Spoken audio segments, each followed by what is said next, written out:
I'm cool now. So we're actually going to stream Pesterquest Volume 8 now.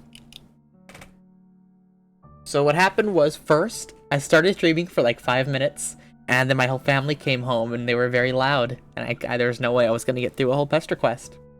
And then there was a big storm, and my power was out for like, not that long, but it was out. Nothing I could do. But here we are, finally gonna play it. So now I will go through my opening spiel again, and hope that it sticks this time. Oh boy, so we're here to play the Aradia and Tavros routes. I will give you the credits here in a second, but first I'd like to give a big thank you to Cyberkinetist, who is our currently still one and only Sponsus member. You can back me at sponsus.org/u/Luna Tucker if you want to be shouted out. Oh, hey, Andrew. Welcome. Welcome. It's Pesterquest time. So, I am gonna close this stuff down, close that out, minimize that. Okay, here we are. And I can actually see what these on. So, today, let's see who wrote it. I think it's James and David? Yes, James Roach and David Turnbull. Let's look at... This was illustrated by Brea Rivera. Backgrounds by Courtney Brendel. The ending illustrations are done by Courtney Brendel as well, but you're not supposed to know that yet. Let's see what the new music is called this time. Radia's theme is Yeah It Is. Yeah, it is. Okay. Oh, that's in reference to something. I think he tweeted out that he's specifically like talking to someone on Twitter through that. Who did Tavros's? Nucleos did Tavros. Oh, it's Bronze Rebel. Okay. Okay. That's cool. That's cool. Use another Colors of Mayhem one, which is now on their what's it called? On the Bandcamp, Colors of Mayhem's finally one big album, as it should have always been. So let's see what these are called. Tavros's first. I expected the other way around. Tavros's is Volume 8, Route 1. Glimmering Gold and Cold Iron. This means you guys get my Tavros voice first. I don't have an Aradia voice. Ooh, that's nice. Not for Pesterquest. Yeah, it's a Colors of Mayhem. You get what you get. Aradia should have been Temporal Shenanigans. I'm gonna do one ear because this is a lot louder in my head than it is for you guys, although it is kind of loud. Let me turn it down a tad. You're enjoying a brisk, head-clearing walk in the Alternian moonlight when the plot comes screaming towards you. Literally, you don't even have time for introspection. You turn your head to see a guy in a wheelchair whizzing down a nearby hill. He's got a phone in one hand, making it difficult for him to control his descent with the other. You quickly rush over in time to see him hit a rock and go flying in the air with an impressive arc. You bring the fallen wheelchair over to him. He stares at you for a second, and then pulls himself back into it with a grunt. Thank you, weird and ugly alien stranger. Steve's here. Hi, Steve. Git's here. Hi, Git. Is that how... I say Aradia.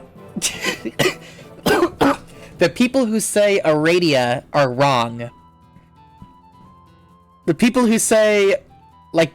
Oh, no, what's the other way? It's like Aradia? Like Aradia? Also wrong? No. Hello. Arabia? Arabian Nights. He's lanky. He has no He has no style. He has no grace. This troll is a disgrace.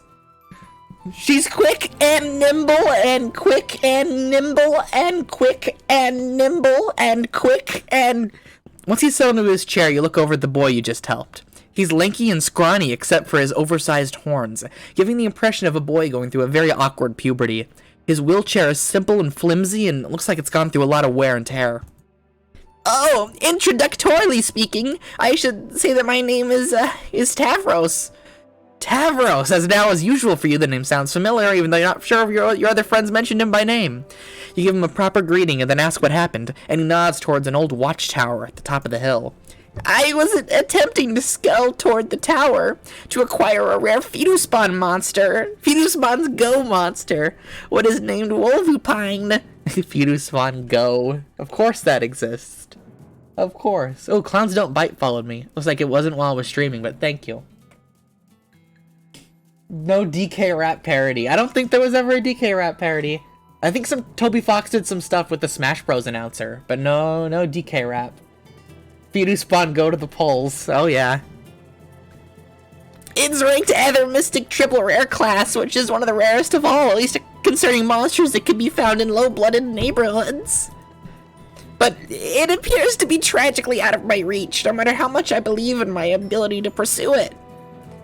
You don't know what a Feduspawn is, but maybe you could help? You've wrangled a few monsters in your time. What? You know, you could help push them up the hill, maybe fight some giant horrifying beast, the usual. Wow, I normally am expected to do everything myself, always. The only trolls who offer me help are those who live too far away to do anything of consequence. Which is fine, I get it, but it's pretty useless to me. Anyway, no. What? I don't want your help on account of if I take it, I'll be weakening myself and failing to grow as a troll. I'll just have to try again and again and get grievously hurt in the process. Vriska, have you read JoJo Stuck? Don't worry. Tavros begins to wheel back towards the hill. You know how this story goes. You have to spend your entire life, your entire evening, convincing this poor troll boy that it's okay to accept help from others. You launch into a gentle pitch about how help from a friend can... Oh, well, if you say so, then I accept your help. Oh, that was easy. That was easy. You follow Tavros up the hill. And when he reaches the steepest part and his wheels begin to lose traction, you step in behind him to give him the little push he needs. The two of you are successful in scaling the hill, and Tavros grins and taps at his phone. Oh, it's a phone game. No real monsters involved. Holy shit, this is new to you. Yeah, Wolverpine is now required. Thank you so greatly. Maybe the cartoons for Wigglers were right all along, and friendship truly is the greatest source of power to exist. Finally, someone who gets you. You ask if he wants a quick ride home when he tilts his head in confusion. I already have a ride anyway, always. I'm sitting in it. Not like that. You tell him it's hard to explain, just trust you on this one. Okay, let's go. With that, you grip his wheelchair and focus your energy and zap on over to his hive. Whoa, are you magic? Oh, jeez, look at this. Look at the art on his wall. Yes. Awesome! Do you know any fairies? No. Shucks! Tavros glances around the room when you follow suit. Your eyes settle on an advertisement for the theatrical run of Pupa Pan. A pinch of special stardust is all it takes to fly! Brought to you by Her Imperious Condescension's 19th favorite theater play, reserved seating for high-bloods hecklers will be called. The rest of the room is rather plain and sparsely decorated. The floor is scattered with messy gaming supplies. So, this is my hive. What do you think? Would you characterize this pad as sufficiently cool? Don't look at me with those eyes, Tavros. Ugh. Oh. You glance at a framed picture of a fey trickster in booty shorts. Sure, yeah, this pad is cool as hell. Excellent! I hoped you would. Your approval is most good to have. I thought you might be uninterested in account of me being boring and kind of sad. Aw, boring and sad kids are your favorite, you tell Tavros. Wait, that sounds terrible. Ignore that. You mean you relish the opportunity to make people less sad. Oh, don't worry then, because I'm definitely sorrowful enough to satisfy. Also, I'm not great at talking either, so we have at least one point of failure in common. Thanks? Tavros flashes you a thumbs up and a wink. He wheels closer to you, and one of the scattered cards crunches under a tread and gets stuck, necessitating a bit of finagling. Necessitate. Rich, you're missing a syllable there. Necessitate. Necessitate. You must admit, you're a little surprised by the wheelchair. Your experiences on Alternia would suggest that their culture is not very kind to the disabled. Oh, it very isn't. There's a long story behind the fact of me being like this. Kanaya says not to talk about it because it hurts my self-esteem. Oh, okay, that's fine. You turn your attention to some of his cards. Perhaps he can teach you. Well, if you insist, I will reveal to you my tragic backstory. I used to be a hardcore gamer who would do the extreme role plays. And I had a friend, or I thought she was my friend, who I did Flarp with. Oh, you're familiar with Flarp? You're a Pissicarus. Did that save? That saved between routes?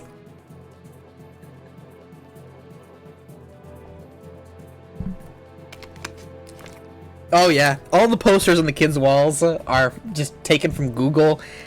And of course, now it's become like an artistic staple to redraw it. It's very weird. Come to think of it, you've got a great Flarp friend who we'd love to meet. So what happens if you play Tavros' route first? I guess it will detect in your save file that you don't have a Flarp title set yet. And if that variable's empty, you'll get a different dialogue here. I'll check that for a potential video of data mining stuff. Oh. Well, I don't play anymore because this old friend of mine did a bad thing to me, resulting in a chain of revenge that was very tragical. Tragical? Essentially, the story is that I was thrown off a cliff, psychically, and became heavily injured, which resulted in my legs not working. Oh my god, that sounds terrible. The culprit continues to hassle me sometimes in ways which are supposedly remorseful, but mostly continue to make me feel bad. For instance, trying to make me learn how to climb stairs, or fight better, or telling me I'm useless and awful because I can't. Although she sent me this 4-wheel device which helps me not be cold, so that's nice, I guess. Although maybe she wouldn't have done that if Kanaya didn't say to.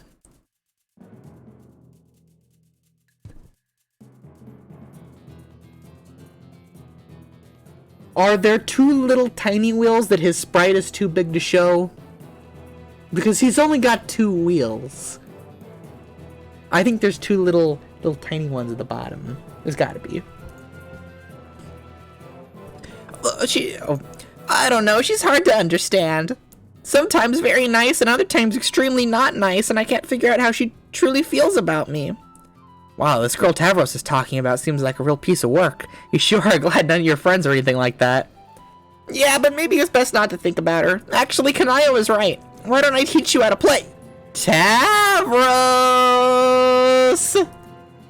Tavros freezes up instinctively. Oh no! Oh no, that's her! The one who injured me! Oh no. Your spine ices over. You recognize that telltale exaggerated call, but how can this be? How could your dear sweet precious friend Vriska have done such a horrible thing to— Okay, no, this tracks. Maybe she did do one thing wrong. But why? This isn't like the other kids she killed. You know Vriska is violent and volatile. She had to be to survive. But to harass Tavros after the fact instead of just feeding him to her Lucis? It doesn't make sense. You feel sick to your stomach.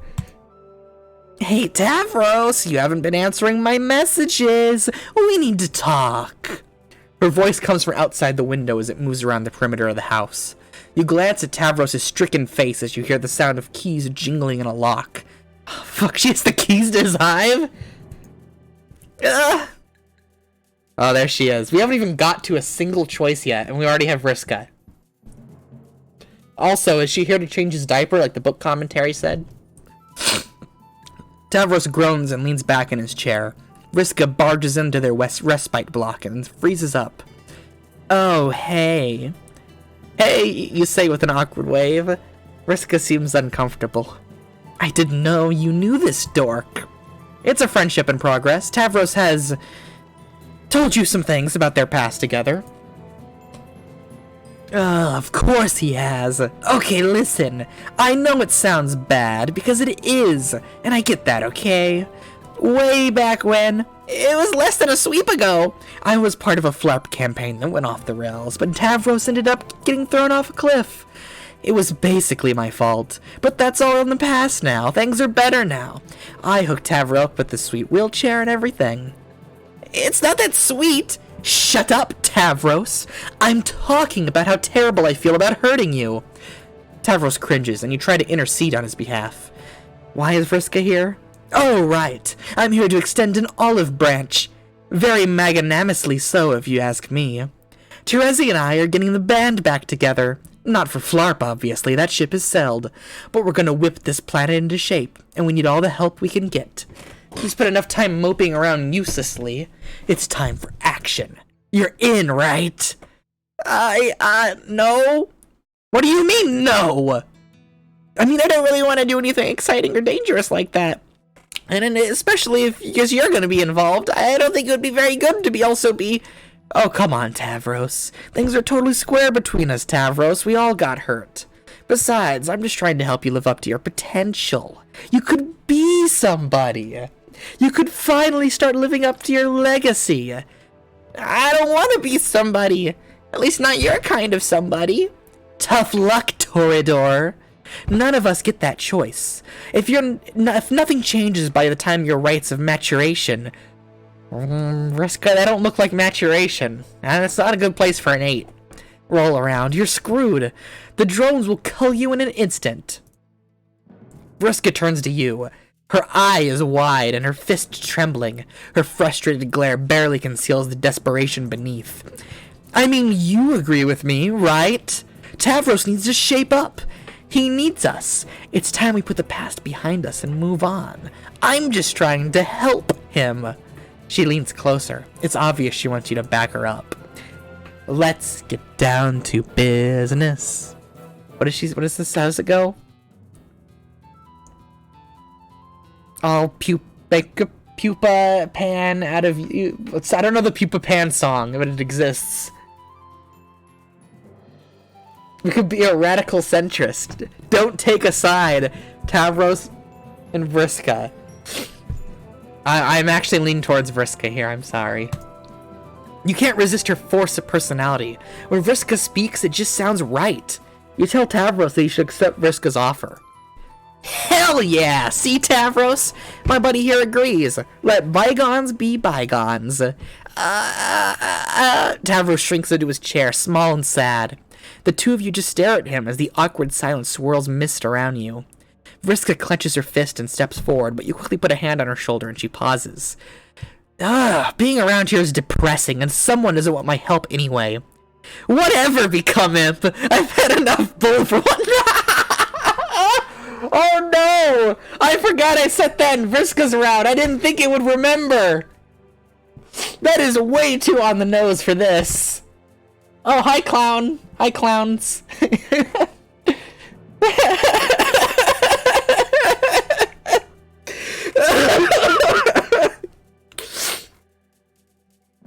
Let's go chill somewhere less boring.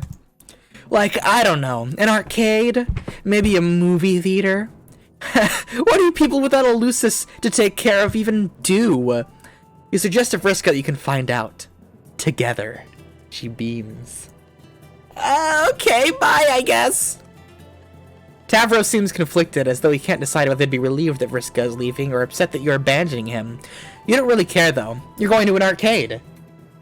I only know of one other time there's been an arcade on Alternia, and it was in my fanfic, and it got very weird. It wasn't great. Oh, that's it. They're playing Grub Invaders. Friendship. +8. I mean, that's the only ending that matters, because Tavros is lame. I mean, a terrible character. A link to that fanfic.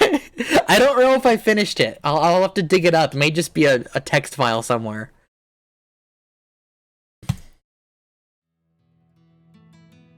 So I guess I have to go see...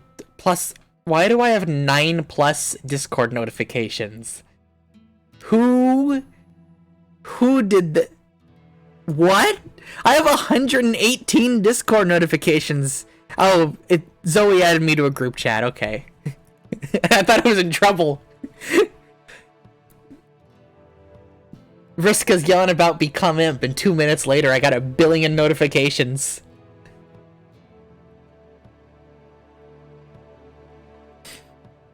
I'm going to side... I'm gonna do the centrist. I don't want to side with Tavros. What do you think you are, a centrist? This is a choice-driven narrative game, and that obviously means having to choose between two equally unsatisfying, mutually incompatible options, which will forever alienate you from the side you did not pick. This is way too topical.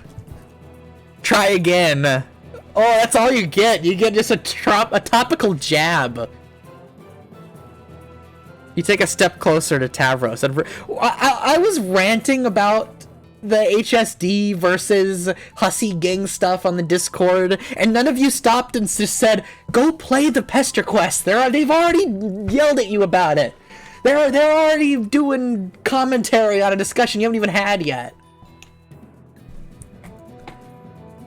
Come on, Become Imp. It's talking to me. It's talking to me. You can't seriously be on his side. Yes, you can be, and you are. You think you understand now. You see how Vriska took her suffering and bitterness and passed it along. You see how under beastly tutelage she learned to sink her fangs into her prey and tell herself she was doing it for their own good. In these two you see a microcosm of Alternia, of hurt kids hurting kids, until finally the buck stops at the kindest or weakest among them. Serious analysis, yeah. I would like to see a Pesterquest route where it gives you the choice, and one of the answers is just awful. It's just awful. It's like, give Tavros a candy bar or sock him in the face.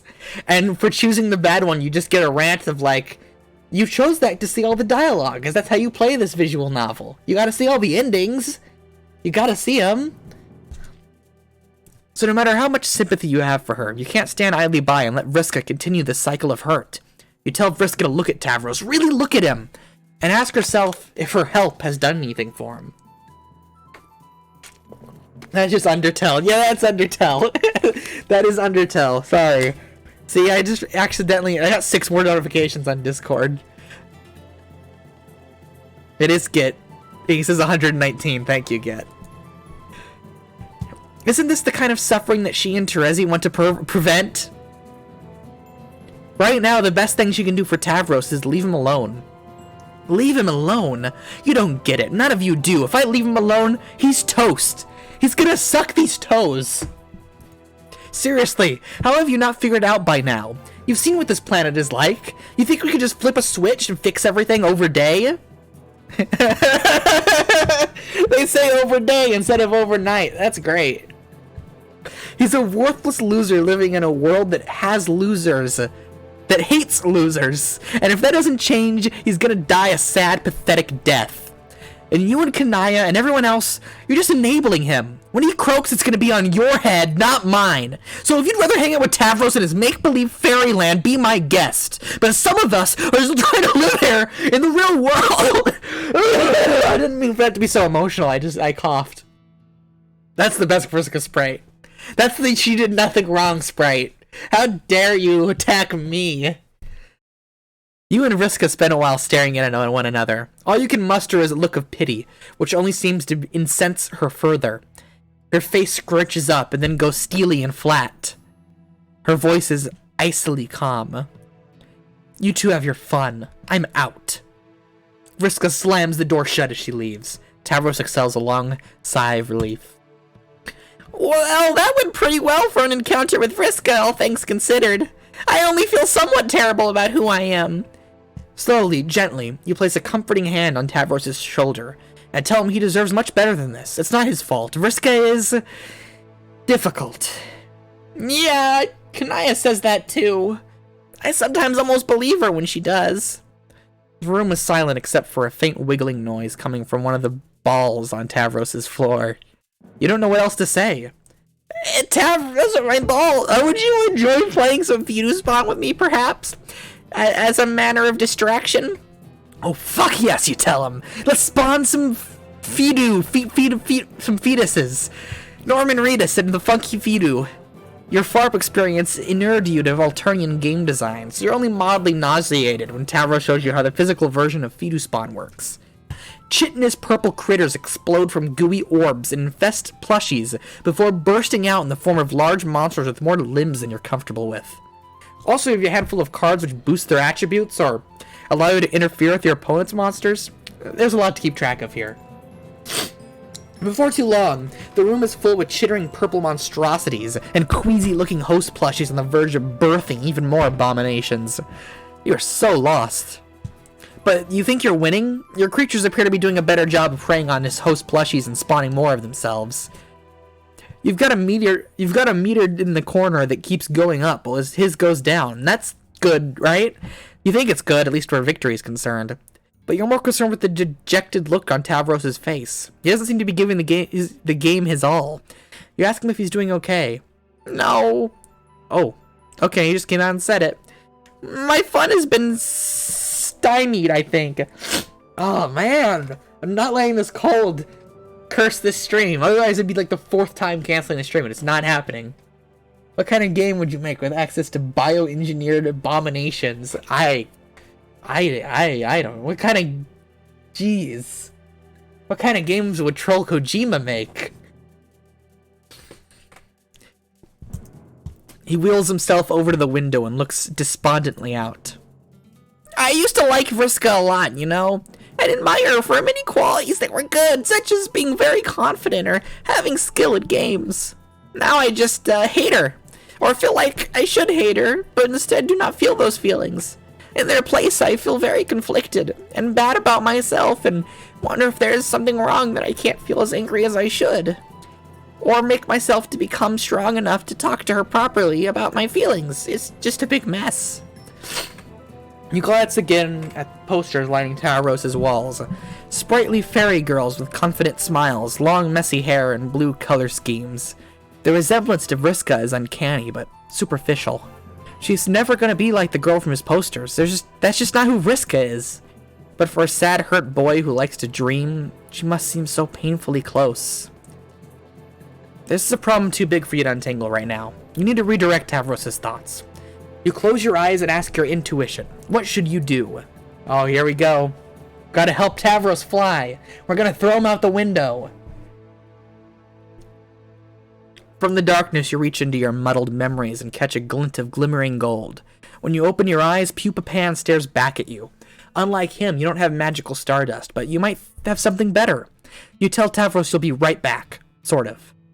The now familiar Prospetin spires greet you. You swoop through the shiny architecture until you find those towers that seem to house the dreaming children.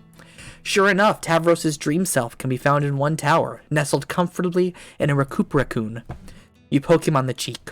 No response. You give him a little shake. Nothing. With a sigh, you rear back your hand and slap him. Hard. Tavros remains asleep. He's practically comatose. Why? It feels so off. Karkat is awake, and Tavros isn't, and something about that is just wrong. It's all wrong. How can you help Tavros under these circumstances? He's got to wake up. Over to the ramp beside it with an instinctual what was that? Oh, there he is. His hands find no wheelchair, and he stumbles over and then quickly rises, realizing with a start that he is floating in midair. Whoa! What? Surprise! You inform Tavros this is the mystical world of dreams. That is part of the game he was probably supposed to play one day, but now isn't going to, maybe? Probably. You'll be honest, you still don't know exactly how this works. But you do know that this is a land where you can fly. That seems highly improbable that such a world would exist, or especially that I would be allowed to enter it and fly freely around it with no repercussions. It just seems like a thing that would never eventually happen to me, does it not? But it is happening, you tell him. You prove it by pinching his arm. He flinches. Why did you assault me? It's a thing. Pinching is... Okay, this is a cultural misunderstanding, but the fact that he can feel pain should prove that this place is real, or at least as real as a magic dream world can be. I see. My arm certainly does hurt in a realistic manner, as well as my feelings due to the uncalled for attack from a friendly individual. Oh, for fuck's sake. You tell Tavros to stop worrying about that and start unworrying about how he can fly now. Oh yeah! With unsteadying moments, Tavros begins to circle his dream room. He holds his hands out as he sails around, floating upwards and dipping down. He seems to get the hang of it quickly. As he does, his face cracks into a warm smile. Oh wow, this really amazing. At your invitation, Tavros follows you out the window and sees Prospect stretching toward him. His eyes go all starry. Can I really explore all this area? He can, you tell him. Probably. Do you see that mountain, Tavros? You can climb that mountain. Just don't go barging in anyone's houses. Hell, okay. Tavros does loops and twirls, pirouettes around spires, and weaves through throngs of Prospetan civilians. He hoots and hollers, the anxious crescendo in his voice nearly absent. The sound echoes among the golden towers and rebounds back at you, a cacophony of childlike exhilaration. I can fly now! I can fly! I can fight! I, Tavros Nitram, am a man now! You swoop toward him, buoyed by his excitement, and the two of you begin to race each other around the planet. You run out of energy before Tavros does, but eventually he comes down from his high. He floats lazily beside you, upside down, his mohawk hanging down to his face. His eyes are locked on the sky and clouds, and he's wearing a wide, if oddly blinked grin. Hey! I want to thank you for doing this for me, allowing me to feel this freedom and joy. It really means a lot. You grin and give him a thumbs up. You're glad you could help. What is this? He's moving still. If I idle here long enough, will he just noom off the screen? Yeah, me too. You glance up at the clouds. How long have you been out here? You figure it's probably time to head back to the real world. You tell him you'll teleport back and wake him up. What? No! Don't wake me up, please! I don't want to go back to that life. I could spend my days here, forever feeling blissful and happy for once. You pause. That's not the response you were expecting. Although you suppose you should have seen this coming. What about his friends? His responsibilities in the waking world? What happens when the drones come knocking? Well, those are some pertinent questions which I don't care about. This is where I am happy and where I belong. That's what you wanted, right? To help me be happy?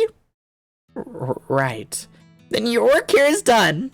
He smiles at you, and you feel like you should smile back, but you're not a goldfish. But there's a hint of sadness behind his eyes that gives you pause. It's like he's waiting for you to take charge and tell him off for choosing escapism, waiting for you to make the hard decision he doesn't have the guts to make. But that's not the kind of person you are. If you'd rather spend most of this time asleep, that's good enough for you. Given the planet he lives on, you can't blame him. So you give him a little wave and vanish into the ether of canon. By the time he works up the nerve to say something, you're already gone. And there he is, asleep, with all his friends trying to text him. Nepeta, why is Nepeta calling him? I gotta blow my nose, give me 2 seconds. Then we'll do the last Tavros route.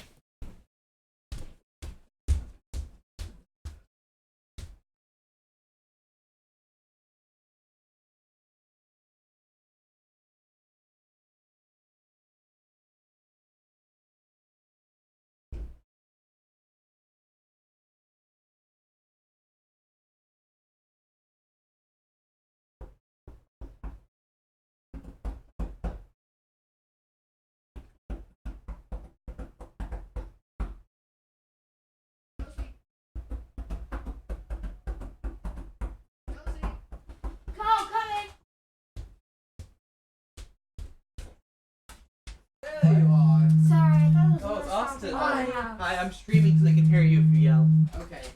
Just got to blow my nose. Mom. Ow. What? Alrighty, we got one more Tavros ending here.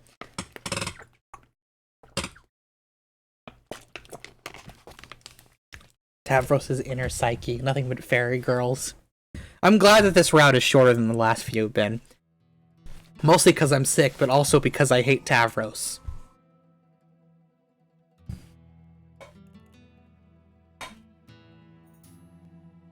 Alright, we're gonna keep Tavros grounded. You are grounded, grounded, grounded, grounded, grounded, grounded, grounded, grounded, grounded, grounded, grounded, grounded for 10,000 years. Do you remember the Go Animate? From the darkness, you reach into your muddled memories and catch a glint of cold iron. When you open your eyes, Pupa Pan stares back at you. He would have you believe that faith is all it takes to fly, but you think Tavros could use something a little more material. You put a gentle hand on his shoulder and ask him what you can do to help him spread his wings. His metaphorical wings, that is. It's not like he could ever sprout real ones. The very thought is absurd. Tavros sighs. I just think I could live more independently, I guess. To take charge of my life and become less under Vriska's thumb. You think Tavros could use some better friends. Real friends. I do have some. Nepeta is very kind to me often. Gamzee and I like to throw down sick rhymes, and Kanaya tries to help me with Vriska, but there's not a lot they can do when we live far away.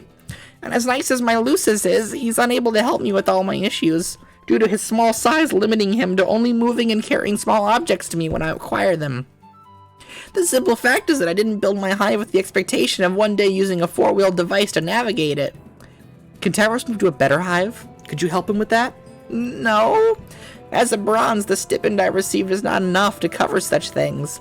Even this four-wheeled device, which is highly basic compared to some high-blood models, would have cost over a wipe's worth of savings. Few changes are available to me, economically speaking, especially if I want to not alert drones to my unsuitedness for troll expectations. You see, if money is the issue, that's not something you can help him with, at least not directly, but you might know others who can. You tell Tavros that you're going to step out for a moment to fetch a mutual friend. Oh. He seems briefly surprised when you return with Kanaya. You guess you don't blame him. This strikes you as a pretty rare pairing, conversationally speaking. Oh, Kanaya! It's nice to see you in person unexpectedly. Wow, my hive is terrible looking, sorry, but hi. You look nice. Yes, I do. That's great. How are you faring? Has my advice regarding the construction of an imaginary friend aided your self-esteem? Oh no. Well, I haven't really got to try it yet, so no it hasn't, I guess. Kanaya suppresses a sigh. Okay. Well, let's get directly to business. I've brought some materials with which to renovate your hive. Oh! Please advise us how to best redesign the place to suit your needs. Tavros' eyes water up as he sniffs, leaning forward in his chair. Really? You can do that for me despite taking a large portion of your time and effort me money as well. I don't really spend my stipend on much besides fabric, and I intend to twist Vriska's arm until she offers a portion of her flarping treasure to foot the bill, too. And of course, I'd do it for you. Any less would be a rejection of my helpful sensibilities. Kanaya says it with a neutral tone and a straight face, as if there's nothing remarkable about it, but Tavros nevertheless breaks into a grin. Wow, thanks! Okay, give me some time to develop ideas on how to properly jack this hive up and deliver the most utterly doped, pimped-up changes. While turning an economy. I don't know how the economy works. This is gonna be so great! You give Tavros the requested time and then begin the work in earnest. You weren't sure what to expect, but the construction process proved smoother than anticipated. Is Vriska playing Minecraft? Kanaya brings a set of Kanaya brings a set of alien devices which she claims to have borrowed from a sea-dwelling friend of hers. Oh no. One converts raw materials into a strange substance that reminds you of fruit gushers. Oh. Kanaya fells trees with her chainsaw and feeds them into the machine, and before long you have a trove of the gusher things. The other device expends the gushers to modify buildings. It has a holographic click-and-drag interface, much like The Sims, played in real life. You find this construction software to be incredibly handy and also eerily familiar, but honestly you find everything eerily familiar these days. Yeah, that was stuff Jane had. That's not Suburb technology. That's Condis technology. Jane introduced it to Earthsea, not Earthsea, well Earthsea, but to the Alpha Earth before Suburb began. She also invented fruit gushers. That's why fruit gushers look like grist. It's very convenient. Home construction has been an important part of troll culture for as long as history remembers. Most do not know why, although to me the reason is obvious. Preparation for the game which we will now no longer be playing due to outside interference. Wait, she knows about that? Yes. I figured out what was going on a day or two after you visited me, but I thought it prudent not to get particularly dramatic about it all. That was very thoughtful of her. Yeah, I try. Oh yeah, everything in these kids' lives was to train them for Suburb. Whether it be Bro's abusiveness or the entire setup of the entire troll universe. The reason that they, it doesn't matter once they're adults, the reason that they live in a violent child society, it all just goes back to Suburb. Because Troll Society was designed by Doc Scratch, and Doc Scratch, all he wants is Ellie to exist, so all he cares about is Suburb. Kanaya finishes feeding logs into the first device and begins to manipulate Tavros' hive with the other. Together you are a clockwork team. Tavros provides directions, Kanaya implements them with her stellar sense of design, and you provide moral support by standing around looking cute. Okay, yes! Nudge that shelf over to the left, like that. Wait, actually right. Further, okay, no, go back. A bit more, that's almost good. Now make it a little tad higher, lower, there, right there, and perfect. Oh, actually, could you make it go back to where it first was? That's a Simpsons joke. That's the more, get too far, start over. In the end, it takes until the next day to finish construction, which is actually great time. You're expecting to zap forward once or twice for the sake of narrative brevity, but with the Alternian build tools, Tavros' hive is swiftly renovated. Wow, look at his new house now. It's got shelves he can reach by hand, a fixed window with a crank, and a pool that he can just go down in instead of climbing up into. Also, thematically, his Sagrub window is now a generic window, because he's not going to play Sagrub anymore. It is far more spacious than it once was, with ramps and rails aplenty. Under Tavros' guidance, you widened hallways, lowered counters, revamped bathrooms. It's like a brand new house. You don't have a ribbon to cut in celebration, so... I like that these are like more pillowish than bearish. Huh.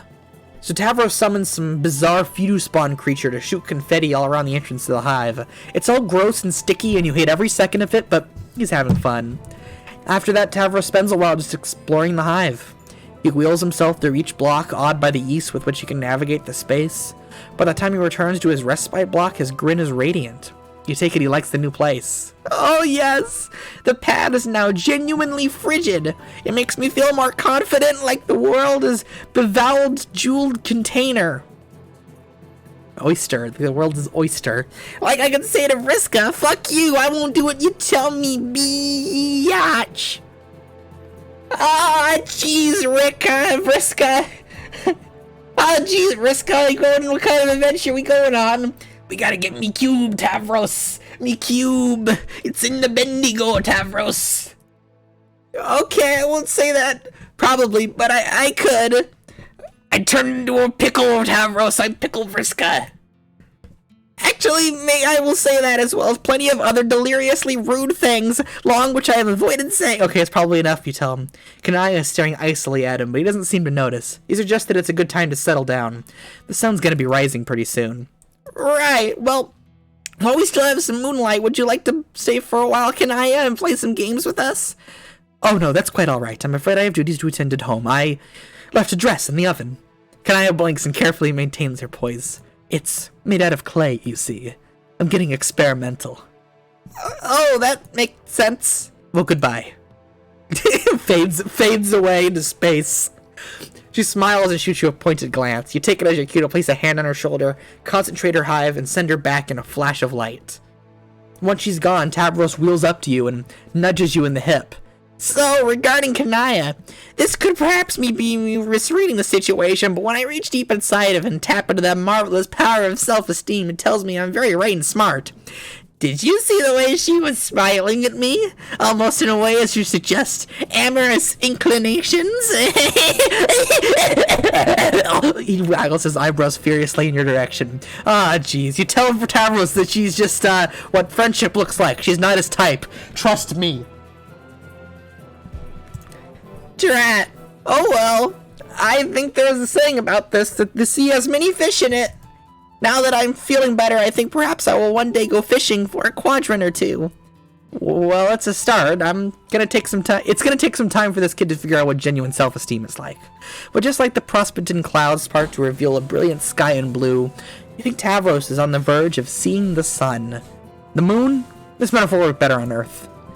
Tavros can be more than he is, but it works here because Vriska doesn't need to change to do it. When he offers you a smile, there's a spark of compassion behind it that tells you he's already worth the world.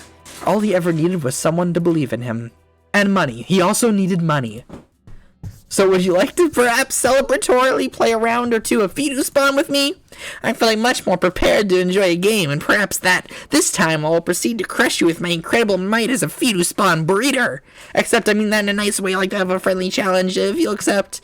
The word friend in a sentence was all you needed to hear. There it is. Beautiful. Beautiful. Okay. Time for Aradia. It is pronounced Aradia. Unless that is Aradia, in which case it's wrong. So, here we go.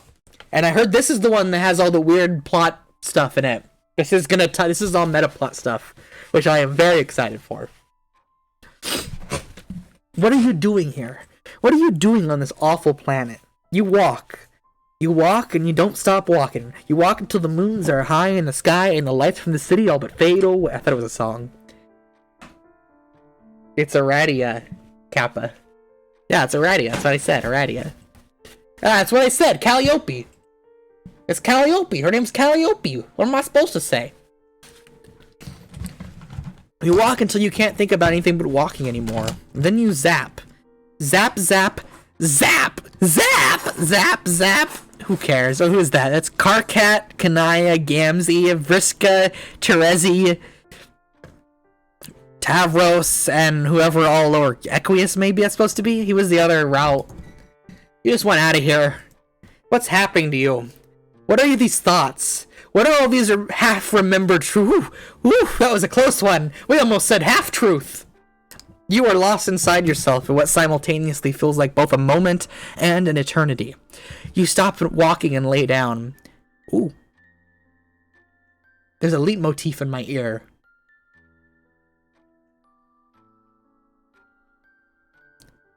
Yeah, there's a leitmotif in my ear hole. Leitmotif. That's probably the Toby Fox. You kids like that. Mr. Roach likes that. You stop walking and lay down. The grass feels cool in the back of your head and your eyes. You stop walking and lay down. The grass feels so cool in the back of your head and your eyes feel so heavy. Look at that face. Take a closer look at that snout.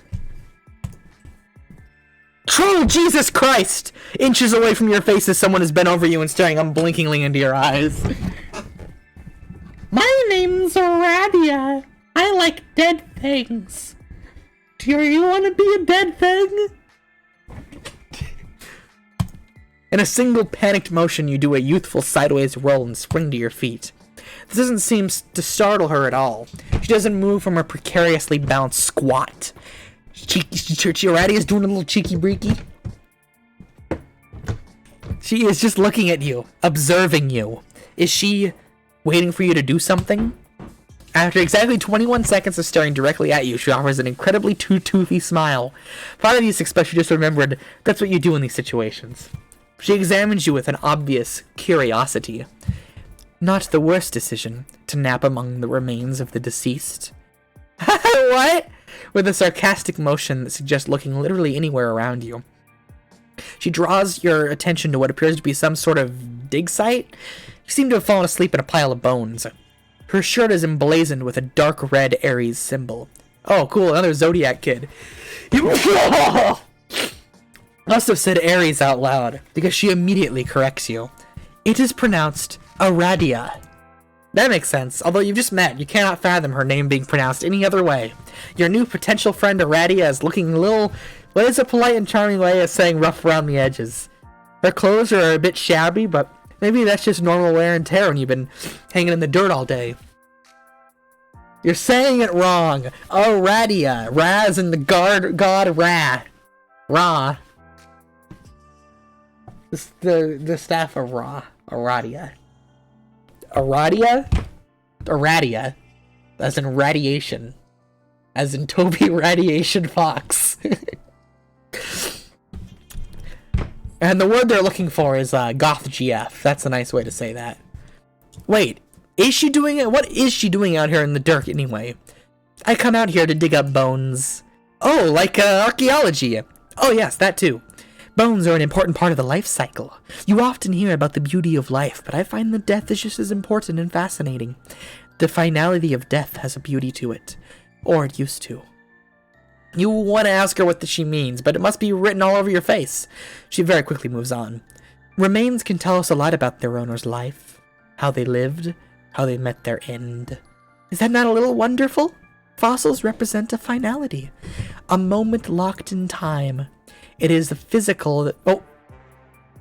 Megalovania! There's...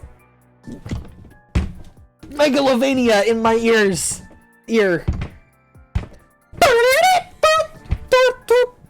Just Sans! That's why she's talking about bones. It's all Sans reference. Is that Nuclear too? The song title, yeah, it is. Oh, now that makes sense. That's Megalovania Nuclear Layer. That's the most Roach-Toby leitmotif combo ever. It's two songs that aren't Homestuck related, that are Homestuck related, that are in Pokemon. It is physical that remains while the spirit moves on. Everything that made them who they were is gone. When all is said and done, it's only the bones that survive to tell their tale. Proof that Megalovania is Aradia's song, not Vriska's. Given the last round, I think everything belongs to Vriska now. I also like how Aradia's shirt has a collar. And in the way, death is sort of a perfection, don't you think? Their violent end, a sort of peace. Nothing left but the bones. You never thought about it that way. In fact, you may suspect you've never thought about anything as much as this girl has thought about bones. Oh, bones are just one of my many interests. Oh yeah, you too, big bone fan over here. I see you are also a person of exquisite taste. Ooh, ooh. Well, damn, oh, you too. Oh, ooh, oh. Did she say that out loud? Did she say her emoji out loud? Your stomach growls a little bit. Just how long were you out here? I discovered your body several hours ago. I thought you might be dead, so I was watching you to confirm my suspicions. Dead Aradia or alive Aradia? The characterization's a bit weird mix of both. Yeah, she feels like dead Aradia, but she's clearly alive because her house isn't broke. So they're just playing her up to be weirder pre-death than she was in canon, which is fine because that's a better characterization than her actual pre-dead self, which was really boring and just loved Solix. She was watching what she thought was a dead body for several hours? Yes. On the lookout for early signs of decomposition, rot, rigor mortis, etc. Unfortunately, you are not completely dead. Thank goodness for that, I guess. Wait, what does she mean completely? There was a moment where her unbreaking, if not somewhat unsettling grin leans a bit more towards normal. Well, okay, some might describe it as normal if maybe you'd never seen anybody smile before. Like if you were passing someone in the hallway and they described what a smile was to you and you were like, no, no, no, I got this. Alas, you digress. Is she doing like a, Arnold Schwarzenegger smile? You are like me. The dead speak to you. You would do well to pay attention. A mantle of doomed souls leashed you. I wonder just how many times you have died. Died? Like, bereft of life? She sits down beside you. She picks up some sort of rib or femur or pelvis or whatever, and begins to idly draw in the dirt. It is a crude drawing of some sort of misshapen stick person. Unrelatable. Traditionally, yes, this is what dying means. But you are different. I can see the ghosts of all your alternate iterations floating around you, trying to help you. Doomed timelines that have been purposefully erased from your consciousness. But you're the combination of the choices you've made, fatal or otherwise. You've been forced to leave so much behind you. Your memories! Despite the fact that she seems very focused on her dirt art, you suddenly feel so seen. Someone doesn't want you to remember, but... She looks at you and leans in close. Do you want to know a secret? Wait, did you just say ghosts? You're really not following. Sounds kind of fake if we're being honest. Ghosts? Yeah, okay, you've seen some weird shit on this planet, but you draw the line of ghosts. The spooky bit was kind of charming and cool at first, but this is borderline ridiculous. Oh. She almost looks hurt. Her tone turns hollow. How disappointing. Wow, look at that, a back sprite. Also, a reminder that her blood cast being able to talk to the dead is not special or cool or fun in any way, and Zephyros says every troll of their cast does it. Just like every Indigo is very strong. And every Cerulean is a upsetting woman. Or Malik. Could be Malik. Aradia rises, and every purple blood's a clown. They're all clowns. It's a whole race of juggalos. The night air feels cold, which it hadn't before now. Perhaps on behalf of the especially cold shoulder treatment you're getting right now. Little bumps form on your skin. I have misjudged you. I thought I could trust you, but maybe you are just like the rest. I'm okay with that. It does not bother me. There was only one choice on that screen. Is this going to be a cool meta thing where the second time through, then there's a second choice? So they force a alternate timeline right at the start? She is floating several feet off the ground. Typically, this is your sign not to say, sounds like it kind of does bother you. Oh, so she's not alive, Aradia. Give in to your need to feel like you know better than everyone, or keep your mouth shut for once. I'm going to give in. Sounds like it kind of does bother her. Sounds like she probably isn't okay with it. She is silent for what seems like several minutes. Have your words reached her? Oh, there she is. There she is, very dead. When she turns around to you, her eyes are white and her expression is blank.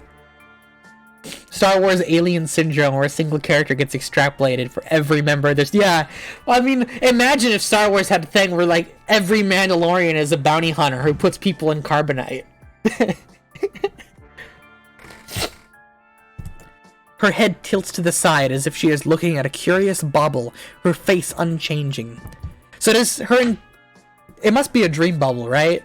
I don't know if even if she can do the swapping her eyes to trick people into seeing she's alive, I don't know if she could cause her entire house to appear not broken. Oh, Jesus. No thanks. This secret sucks. Time to go. Sorry you said ghosts were fake or whatever. Yes, maybe that would be the best for both of us. I had some hope for you, but it looks like that was misplaced. There was a hollow disappointment in her voice. You've never been nagged by a ghost before.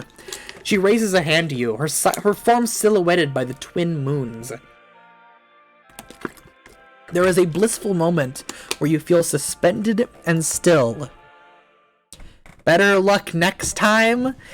Oh, she drew in the dirt. She knew which ending I was gonna get. Oh! Hey, I called it! I called it! Okay, yeah. It's fake. It's a fake rewind. It's a video file that... It's not coded to tell you're going through a second time. But it's still very cool.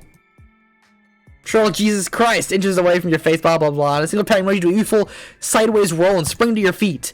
This doesn't seem to startle her at all. She doesn't move from her precariously balanced squat. She's just looking at you, observing you. Oh, we've seen this. Not the worst decision to nap, blah blah blah. Her ship isn't played with Aries, as it turned out, it's Aradia. What is she doing out in the dirt here to clean out your bones? We're going to do above and find out you used to, blah blah blah. Let's get to the part where there's gonna be a second choice now. Ooh, discovered your body. Yes, look out, rigor mortis. Thank goodness we have this moment. As last you digress, you are like me. The dead speak to you. Wow, they really make you go through the whole thing again, huh? This is similar to Fozzer's route, but just a little different. This is more meta. This is more fun, but a lot more experimental. There! And on the exact screen is where the second option appears. I called it! That's awesome. That is really awesome. You have to admit you're a little fascinated by this line of inquiry. You don your signature cool person facade and tell her that there's nothing in this godforsaken universe that will keep you from hearing that secret. You throw in that you're gonna die if you do not find out immediately. Smooth as butter, baby. You don't know how relieved I am to hear that.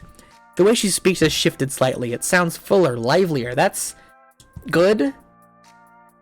Oh, now she's her god tier. I have been alive for some time now.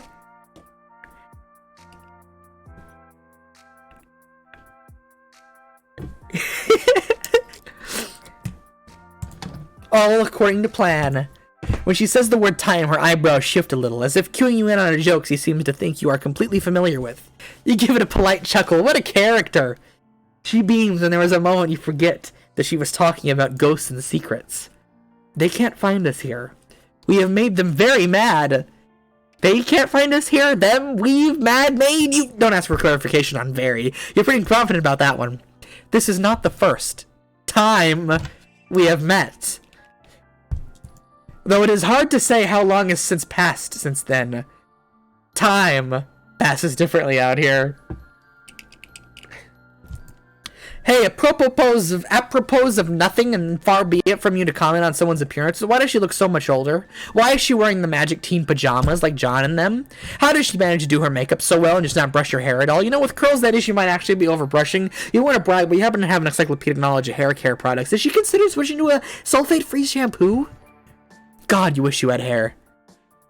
Wow, you ask a lot of questions, but I guess that's natural. Right now, you're outside of the canonical relevant. You're gonna stop her right there. You haven't had enough of canon and relevancy and whatever it means and what is or isn't. And do you people ever tire of sniffing your own farts about canonical impact? Wow, rude. Oh, thank you, PTLN, for following me. I'm supposed to have alerts on, but it didn't show up. I will look into that for my next stream. Fuck the narrative. Absolutely phenomenal. I could not agree more. Like I was trying to explain, out here the powers that be cannot hear us. I must say I'm a big fan of your work. I've seen quite a few Doom timelines before, but nothing like this. You are something they had no contingency plans for, and Paradox Space is practically falling apart at the seams. This timeline has been peppered with inconsistencies and clues, things here and there that cannot exist yet, events that occur too early. This is stealing from Factstuck. I figured you were doing it on purpose, so I thought I'd get your attention, but you are a little broken, aren't you? She looks disappointed in what she says about this. You don't know why she would want your attention, but she has it. Is it not only your attention I want? The power is shifting, and the ones pulling the strings are distracted with their own meaningless problems. You really can't remember anything, can you? You tell her you remember something that you can't explain. Names of things, hints of the past, whispers of ghosts. Wait, how does she know about this? Yes, they've been whispering to you quite loudly. They are the fractured remnants of your departed selves, and they have been trying to help you get here at this exact moment. You ask where and when is here exactly. As you look around, the scenery seems to shift. Sometimes you're inside, sometimes you're outside, sometimes you're in all places at once. You swear you can see some shadow of your friends here and there, but in places they don't really belong. Why would Rose be in Kanaya's hive? Do they know each other? You want to know what is going on and why it is important that you're here, or wherever here is. I asked an old friend's ghost to tell an ancient space squid to burp a place for us to meet. As one does, sure. Think of it as a liminal space made of the same thing memories are made of.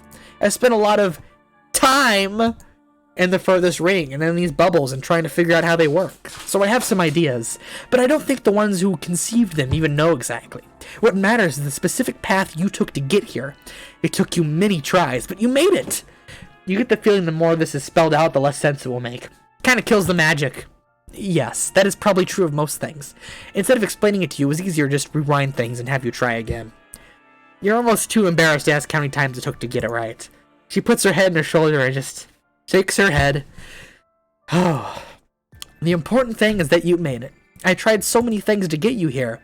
One time I pretended to be a ghost. She affects a spooky tone, sort of waving her fingers around. Since accidentally entering the medium, your particular class and aspect combination have given you knowledge and foresight you shouldn't have.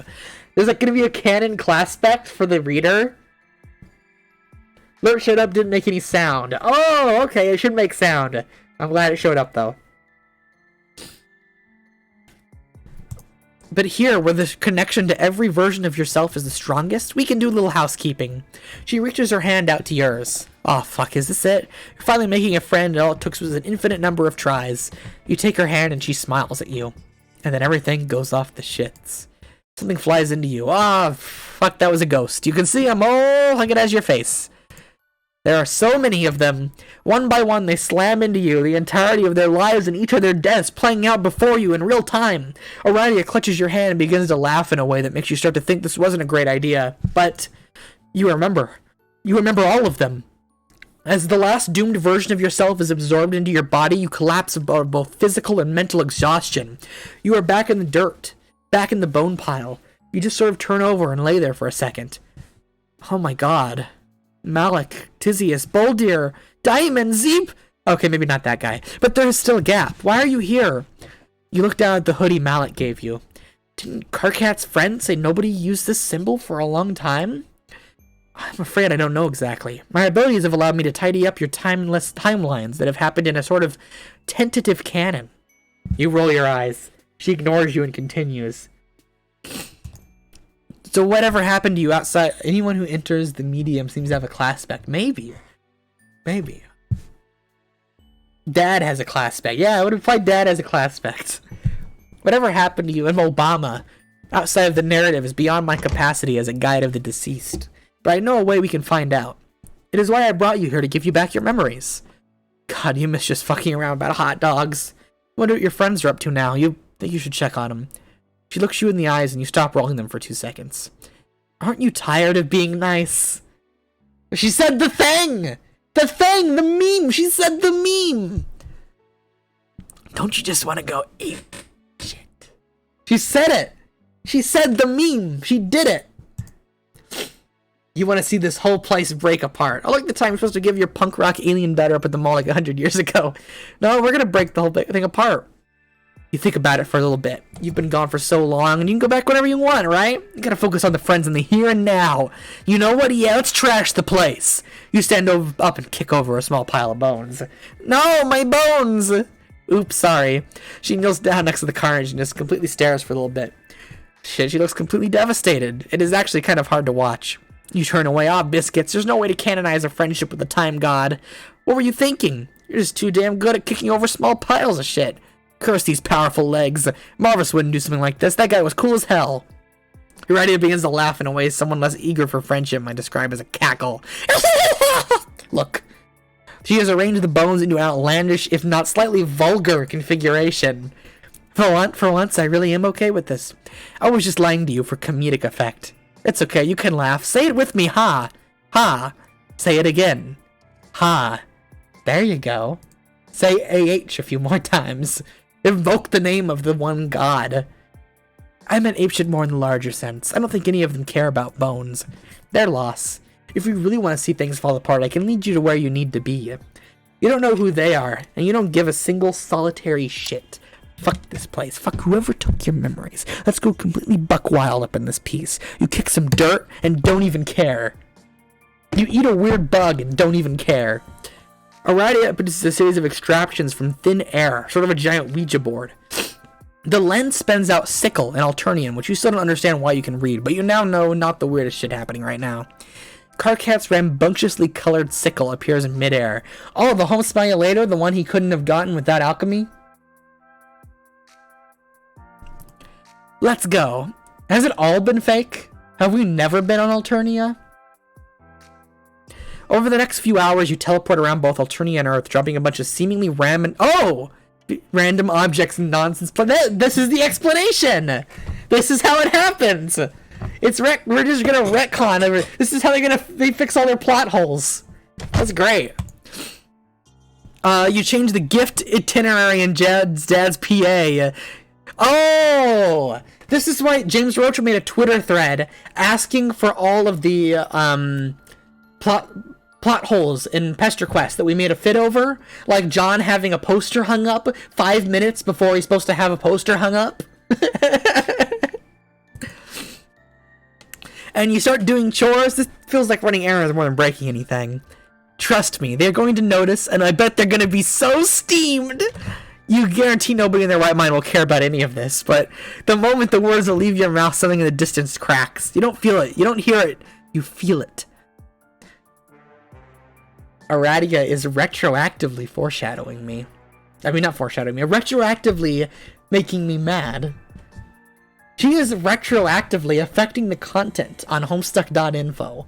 This is peak Homestuck meta. This is top of the line. This is beautiful. Beautiful serialization of multimedia web work. This is what Homestuck 2 hasn't done yet, and has just had Jake English sit around and drink. You zap to the next location. You still have Vriska's lipstick, and there it is again, a crack. You almost can't believe it. Right? Scream probably the fans mad of it. Yeah, this stupid plan is working. You guess the devil really is in the details. Next to you, Aradia seems absolutely thrilled. Subtle changes in the timeline can have big repercussions, but nothing like this. They usually just create a doomed offshoot, but this is a whole doomed reality. Don't you know what this means? You tell her you probably do know what it means, but just in case she doesn't know, she should explain it for herself. If we just keep up whatever it is you've been doing, this whole place is gonna come down. Hup! Aradia lifts an air conditioning unit and throws it into the stratosphere with her mind. Wow, that's super fucked up. She got rid of Dave's air conditioner. She sits on the edge of the roof, overlooking the city. Thank you. This was fun. A faint crack forms in the sky. The curtains of space and time pull back to reveal a nothingness that does not really make you feel as a whole as you had hoped. What? The curtains of space and time pull back. There is still a bit for you to do. You still have a few more friends to make. What? That's it? You put a crack in reality and then just go back to spending time with some teens? Yeah. Aren't you also sort of a teen? Explained to her was never clear, actually. Well, the answers you want are at the end of your path. The only way to find them is to get them to come to you. And they will. It will all make sense then. I wish that were true. You sit next to her, your legs dangling over the edge of the molding. Before your eyes, the crack in the sky appears to be sewn shut. Almost as quickly as it appears. She was right. Something is happening. The two of you sit in each other's company for what feels like both a moment and an eternity.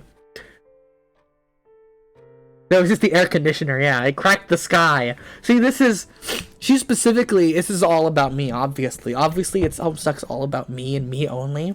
She's causing a crack in the sky by messing with stuff that she knew Homestuck.info would write news reports on. She has cracked the sky. See? No one sees.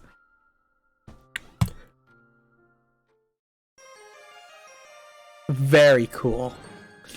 So why does this guy get sewn up? Are we actually gonna do Blade Kai and Eyewear's ending of Homestuck, where Kanaya sews up a rift in space like God Pickle Inspector did?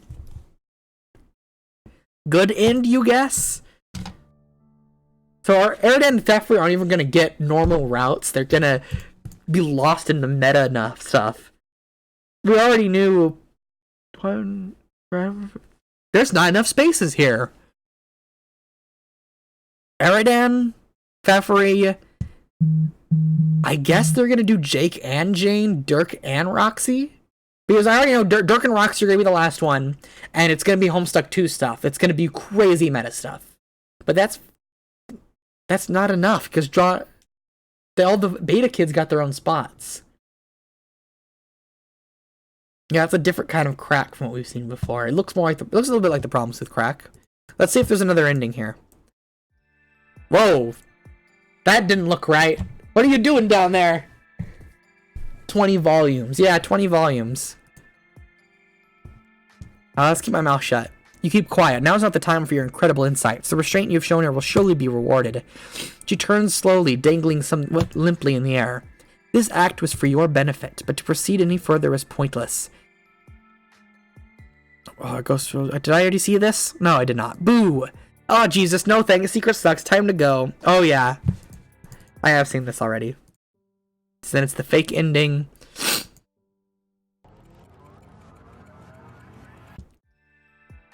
And then I skip ahead again, and oh boy, Aradia, what are you doing? And then this. And now we're not gonna mess things up. You're supposed to pick up your punk rock alien daughter up at the mall like 100 years ago or whatever. Oh my god, your friends, you have to go back. You look at Aradia, this is awkward, you actually have a prior engagement. Actually, this could work. You extend your hand, universal. Come with me. You gesture. Where is that? I don't... Oh, that's, Lonk's house. Or the party where Lonks was at. Oh, Ordata's house. Okay. Oh, Ordata through the... I can't even remember, friends. It was so long ago. Try to focus on anyone. The comforting chaos of Ardata's house. The burnt-out mall where you promised Araya you'd take her with you. Yes, it's all coming back to you. You're so glad you have an encyclopedic knowledge of the whole adventure before continuing. You zapped the both of you onwards. You're in the wrong hallway. There's that T-posing turd who's actually A-posing. Aradia goes wide-eyed. No! Not this time! Eat my whole ass, you nobodies! You conjure the strongest memory you can. Oh my god, you sniffed Marvis's armpit! The shame you're feeling sends you reeling. This is it! You guess. You... What?! But nothing is here. You float endlessly in a black void. Why isn't anything here? Where is everyone? You refocus.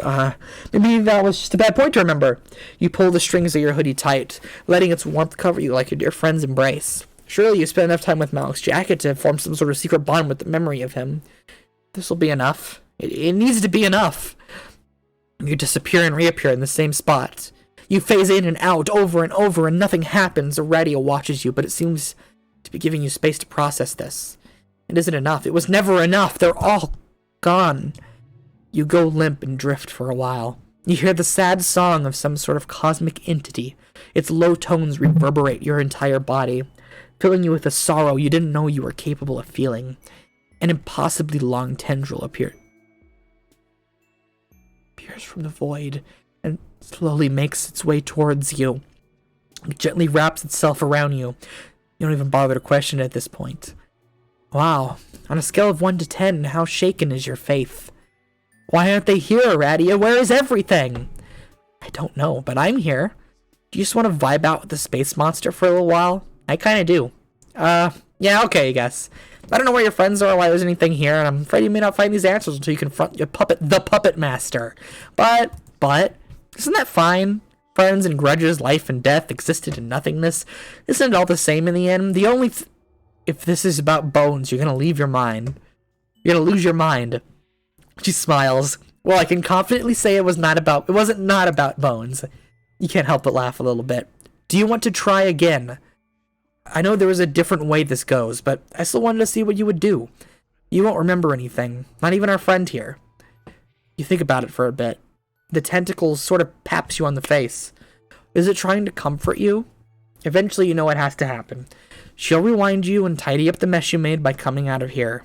There is a path you needed to follow, and you keep trying to cheat it. You ask her to let you sit here for a little bit longer. You don't want to forget just yet.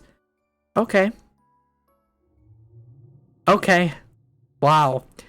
That's some tentacles. I wonder where this is going. The Whispers of Horror Terrors is James Roach complaining about Starbucks reversed. That sounds about right. So yeah, it's forcing non-linearity through linearity, just like it was said in the chat. And that's it, because this is just the same ending. That's quite the thing. We already read the credits. Nothing changed here. There's some warnings. Discussion of death, ableism, and abuse. Let's check the achievements. I keep forgetting to check the achievements after I finish these. Ooh. What?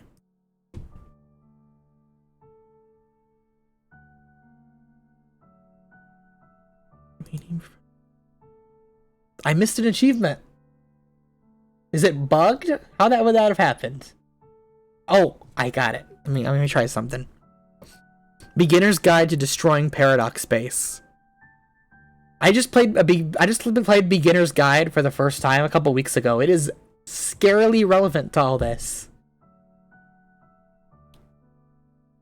Aradia's smile makes it all worth it. Okay, I think I know how to get the Chivo.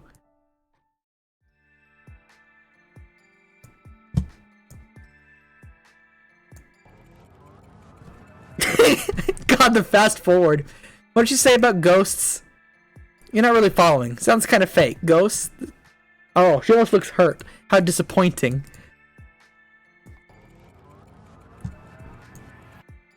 How many times do I have to go around? Ah! She gives up! On the third try, she just gives up! The other Beginner's Guide, the Fan Adventure. Oh, okay, I haven't read that. But it's also, there it is. You're really bad at taking hints. You just gotta keep looping. That's great. That's really great.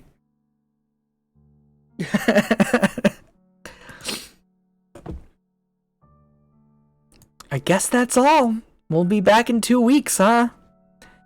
I'm gonna check the files on stream because I've actually already data mined it. I data mined it before I went in. I knew a couple things, but let's see. I just want to take a quick look because I don't do a data mine thread on Twitter anymore. The devs didn't. It wasn't going well. Give Megalovania. So I'm gonna do it as part of my stream here, and I'm gonna do a nicely edited data mining video to show that it's not a dumb, invasive thing that nerds do. That there can actually be some merit to it. I actually have 2 versions of this. They released an update for this volume a couple hours ago, like a day after it came out.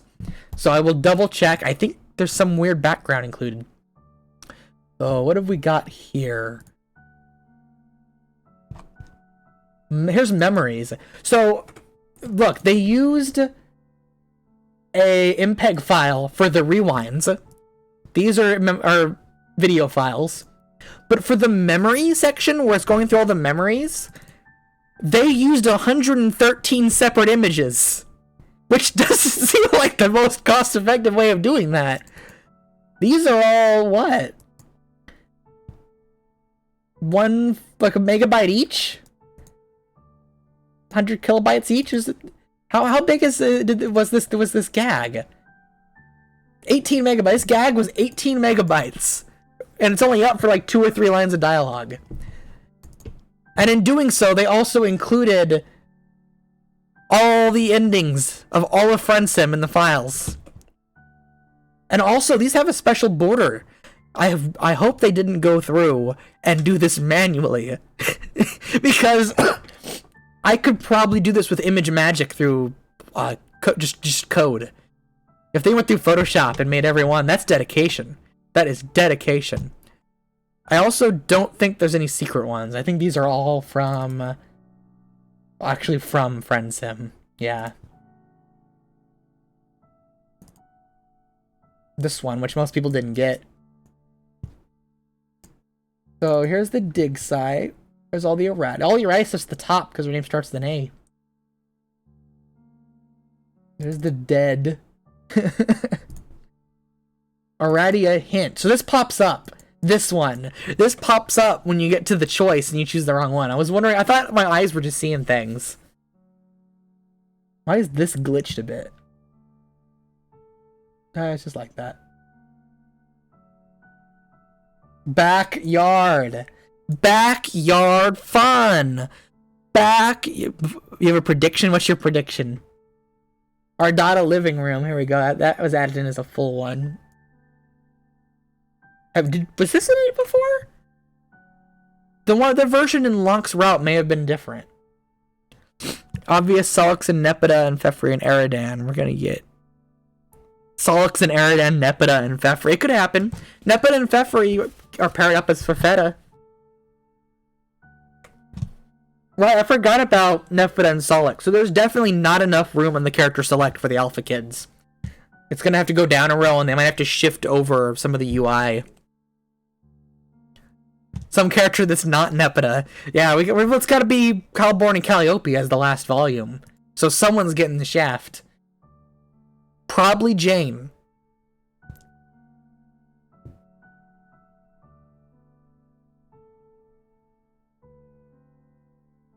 What? Goradia. Oh, God tier Aradia is called Goradia in the game code.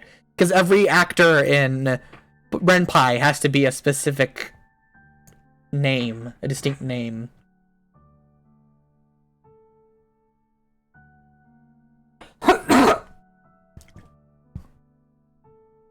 Is there the MSPA reader ghosts? I don't know what those would be called. Here's Tavros. Tavros didn't get a lot of sprites, huh? I guess. Oh yeah, here we go. There's another set here, because his name, his backgrounds are going in the middle there. Oh, here's the glitch. This only appeared for like a single frame. He's dead. Ugh. This is the best image of all time. Look at that amazing that Vriska is.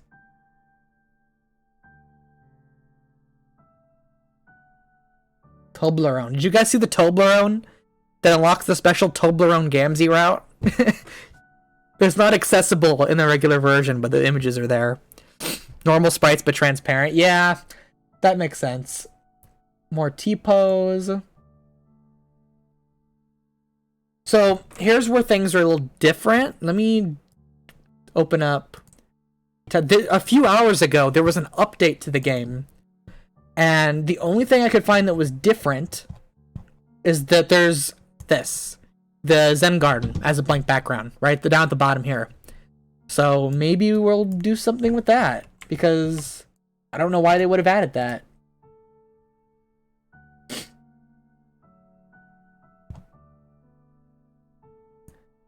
Well, I'm gonna check the first version for anything in the scripts. Flarp archive, not archive. I want the volume 8 script.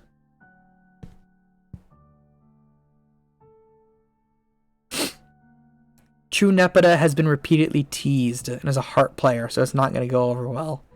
The Ghost Original Sprites transparent. Aradia, Gay Aradia, Tavros,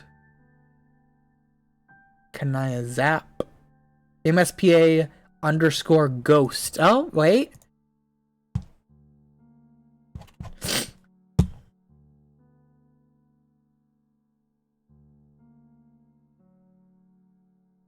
Yep, right here.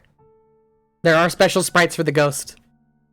They're just, are they new sprites or are they reused? It's this one.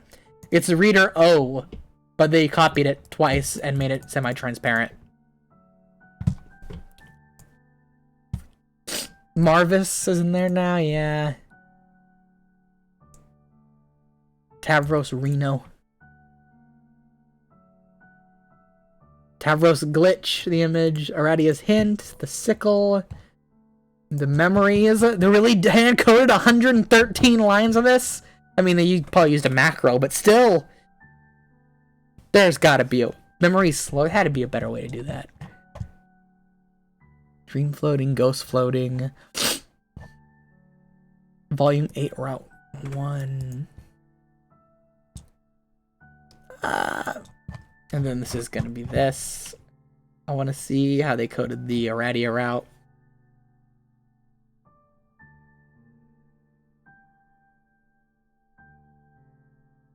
It's nothing dot flack.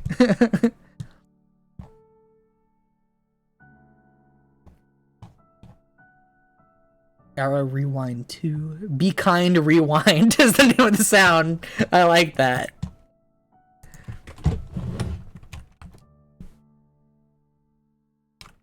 Achievement. Here it is. That achievement. Where's the other achievement? There it is. Radia Ghost Quick Fell. You've got to be kidding me.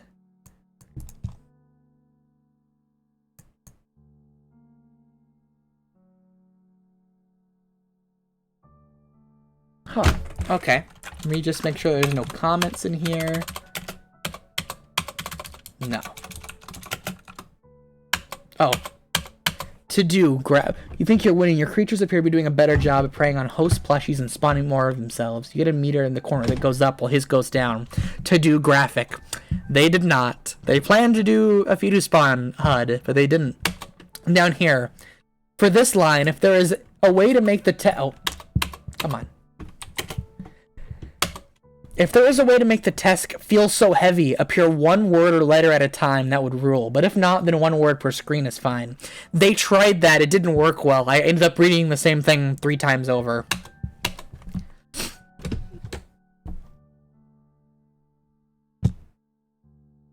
And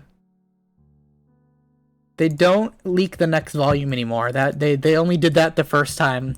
They don't do it in Pesterquest as much as they did in Friend Sim, sadly.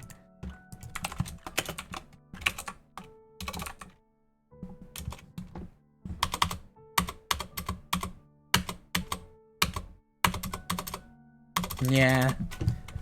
Nothing too great going on in the code here.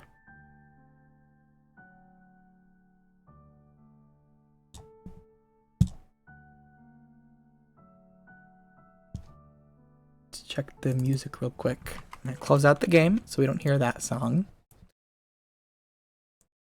Aradia intro. Oh.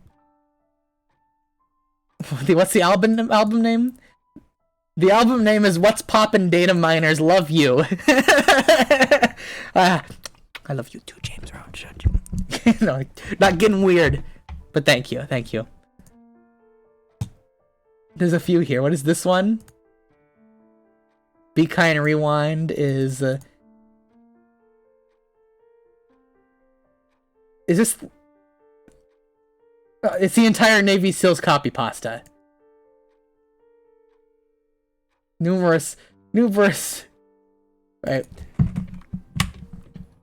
What the fuck did you just say about me, you fucking little bitch? A lot of you know I graduated top of my class in the Navy SEALs. I've been involved in numerous secret raids on Al-Qaeda, and I have over 300 confirmed kills. I'm training guerrilla warfare, and I've discovered entirely for it's the entire Navy SEALs copy pasta.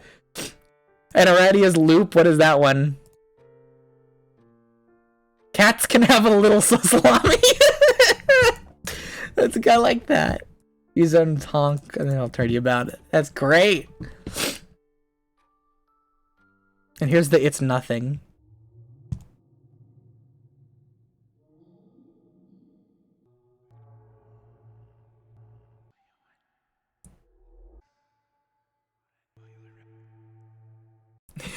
Let's hear it. I want to hear it. I can do this easy.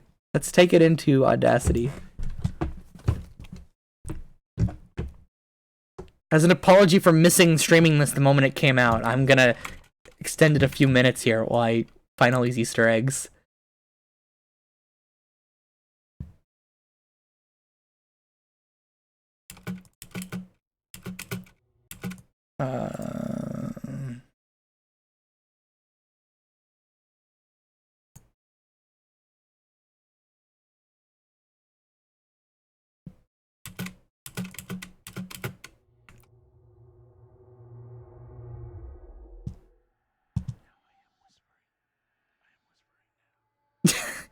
Now I am whispering. I am whispering now. Turn the desktop audio up. I'll amplify it a little bit more. Oh no.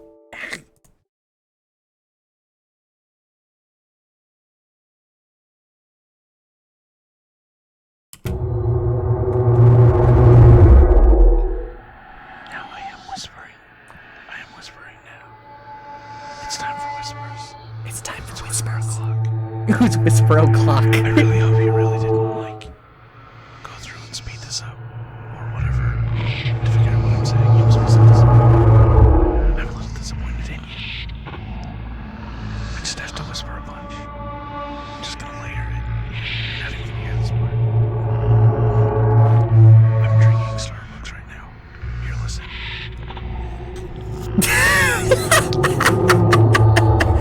It's cold. Fuck.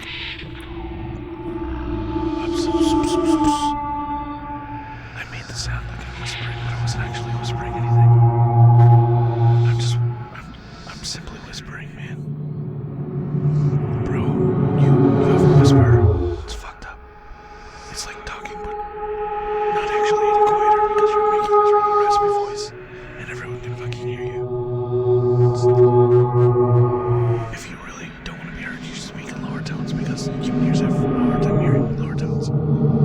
So don't whisper. Okay, that's all. I'm gonna stop doing this now.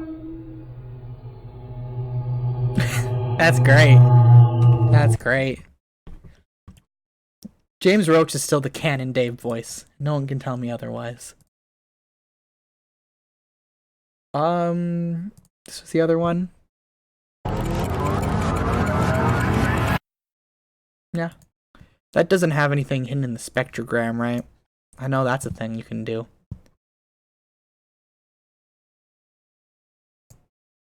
Nah.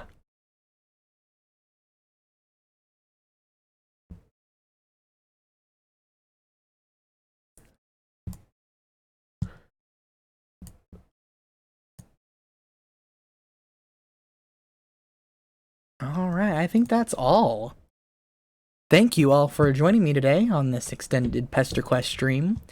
Next time one releases, I hope I'll be able to stream it when it comes out, and not a day late. Ow, my foot. If you enjoyed it, you can give me a follow here on Twitch, twitch.tv/SkyPlayer37, on Twitter, Homestuck_info, or at SkyPlayer37. You can support me on sponsors like Cyberkinetic has. There's a cheaper $1 tier if you just want your name right at the end of the show. within a few weeks, I'm hoping the last week of December, but definitely by the middle of January, I'm going to be living with my boyfriend on the other side of the country, and I'll be able to stream and record as much as I want. And there's going to be so much more content than this. It's going to be amazing. So get on the ground floor of following my junk while you can. And I'll slowly consume and overtake every other Homestuck content creator into my no. Everyone else is cool. I love people that make Homestuck stuff. If you make Homestuck stuff and you want to be interviewed, hit me up. If you make Homestuck stuff, get it out there. Just make it. Just make it. Just make Homestuck stuff. No one cares anymore. Just make it. It doesn't matter how good it is. It doesn't matter what it is. Just make Homestuck stuff. Have fun doing it. What's the album on It's Nothing? Did I go over that one? Let me make sure.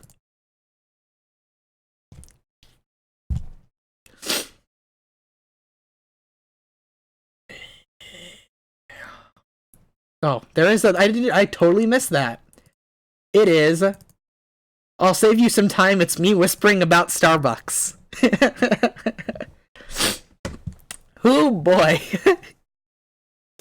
Alright, have a good one out there, y'all. Go tear down the idea of canon and relevance and destroy it. And remember that Vriska did absolutely not a single